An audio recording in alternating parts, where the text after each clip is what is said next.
Spoon June is where you draw a spoon every day during the month of June. I started with a sort of funny looking dessert spoon, and my very first effort, while the structure is fairly wrong, as it turns out, I like the way that the reflections in the metal spoon were captured. This was my first go at this. I haven't been drawing physical objects like this. Drafting is not my strong suit, but I really enjoyed this exercise. My first effort ended up pretty good. Proportionately wrong, but visually pleasing. So, on to example 2.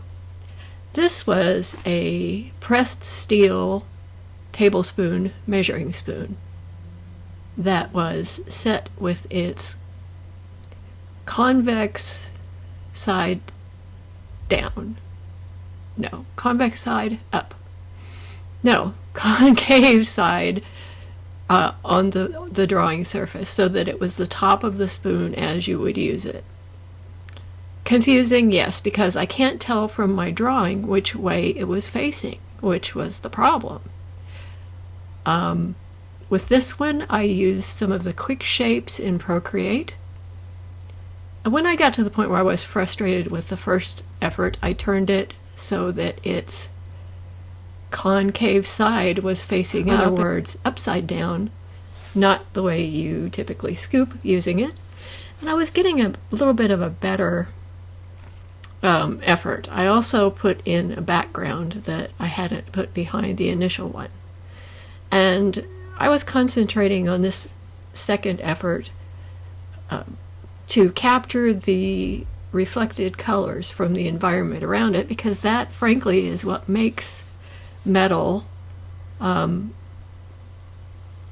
look like something, look dimensional. You know, it's essentially one color of metal, but all of the light that's reflecting off of it and all of the shadows around it and underneath it are what make it obvious. In this one, the first drawing had a problem. It looks like it's flat, or the drawing at the bottom looks like it's flat. So I had a look at, or actually looks like it's floating. There was a USB cable that was underneath it, so I drew that in and I adjusted the shadow angle. So now you know that it's something that's sitting atop something else, and I think this works really well. Very pleased with it, really. For my fourth effort, I took a little bit different approach. I did the outline. This was another flat pressed steel that had been shaped, and this spoon was pretty old and pretty distressed. It was kind of it had scratches along the edges and fine scratches all over the surface, so that caused the reflection to be different. It caused the colors to, I guess, refract, the light of the reflections to refract across the surface in such a way that it was more like brushed steel than smooth steel, which is what it started out its life as. And this was a very quick one. I think I was kind of in the zone, and the highlights and dark and light are a little more simple on this than they were on the others. So this one went really quickly, and really it reads quite well as a spoon. So that is number 4. I think it sits well in the environment, and the shadows and highlights look good. There are some structural problems with it though, but that's fine. Spoon number 5. Let's see. For this one, I set out to do the dark colors first.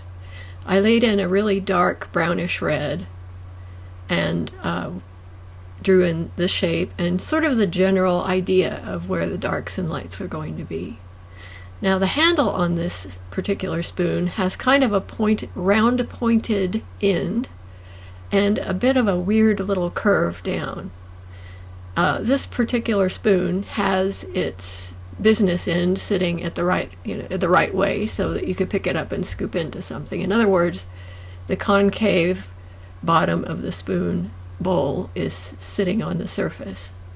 And that's apparent from the way the reflections are, because you get light reflecting where it's catching against the surface that bends down into the bowl of the spoon.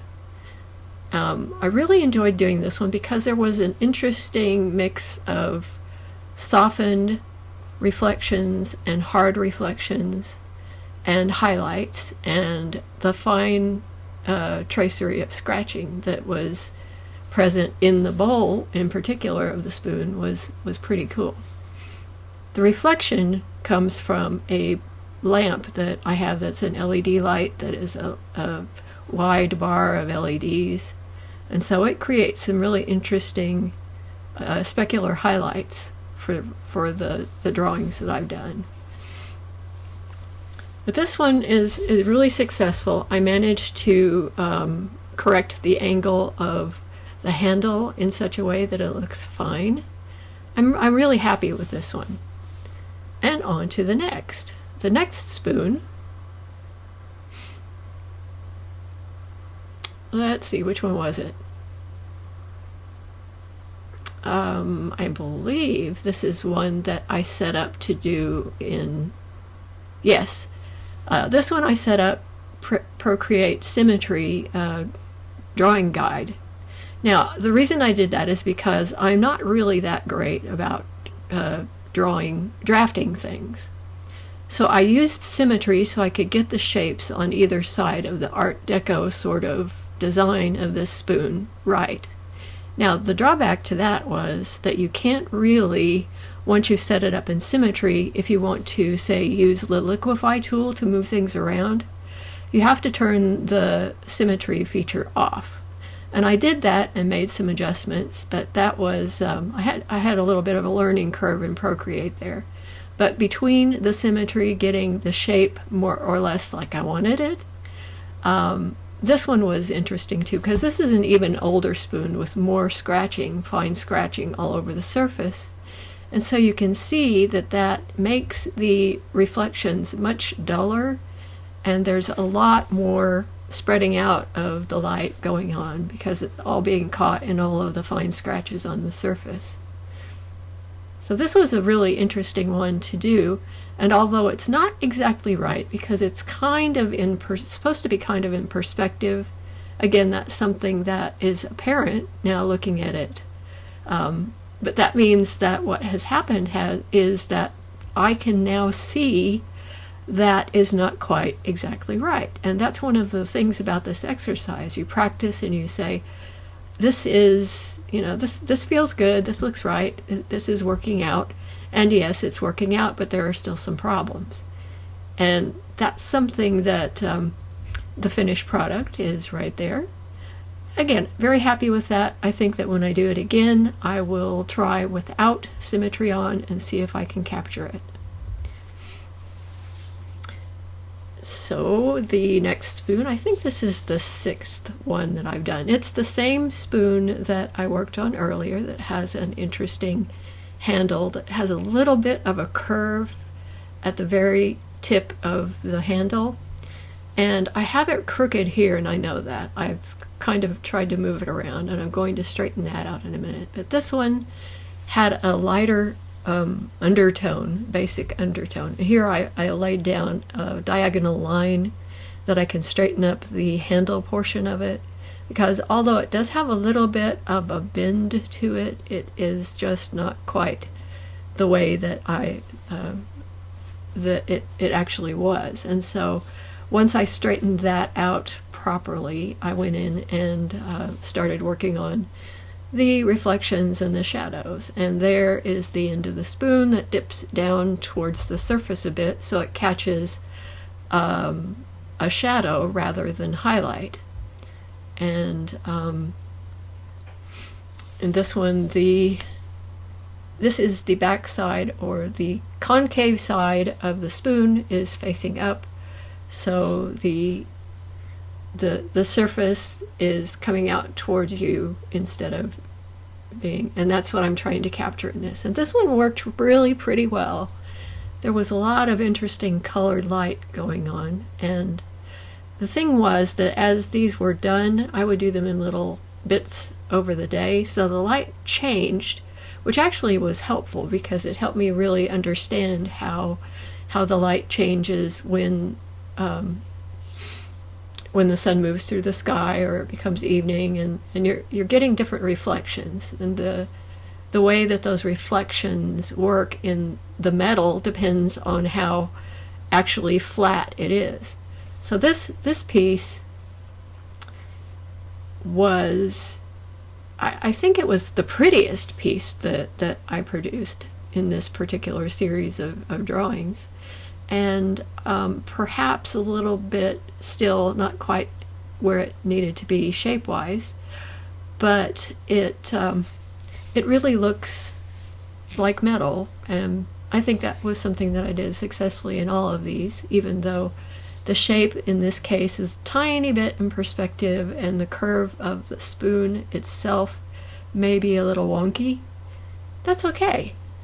It was fun, and I really like the texture, the variations, the contrast between the soft, blended, slightly blurred reflection and shadow, and the highlights and specular highlights.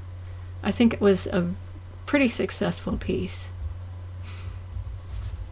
And finally, the last spoon in the series for this was a spoon that is a flat piece of steel that has a what appears to be a metal and wood, but it is actually a piece of plastic handle that used to have chrome where the light bits of the handle, and it's essentially got a couple of rivets through the handle of the spoon into the plastic handle, and as I say, the plastic had been chromed at both ends, but that chrome had completely washed away in use, and so what was left was kind of a slightly yellowish brown ochre sort of color of plastic underneath it that hardly reflected anything, but was affected by the light. This spoon needed to be shaped a little bit differently. I make a couple of adjustments to it towards the end, but this was quite a different one to capture. And then this one had a fairly smooth surface inside. It hasn't gotten as much use as some of the other spoons, but it still did have a few dings on the edges and some interesting specular highlights, and that is the business end of the spoon facing up. In other words, the concave surface you're looking at as it rests on the drawing surface. And one thing I did here was to really work on the shadow, because the shadow was really kind of what sells the way that the spoon sets in the space. Here I made there we go. I made an adjustment to the spoon itself, the spoon bowl and the handle. So I think that what I'm going to do is continue with some more spoons, maybe draw these same spoons over again, and I will see where that takes me. And I also have set up of a photo that I'm taking, and all of these spoons were done from actual spoons. So it was an interesting process, and I think that if you do it, you will be surprised at what you do to your skills of observation of the art and of the object, and what you'll learn. Thank you for watching.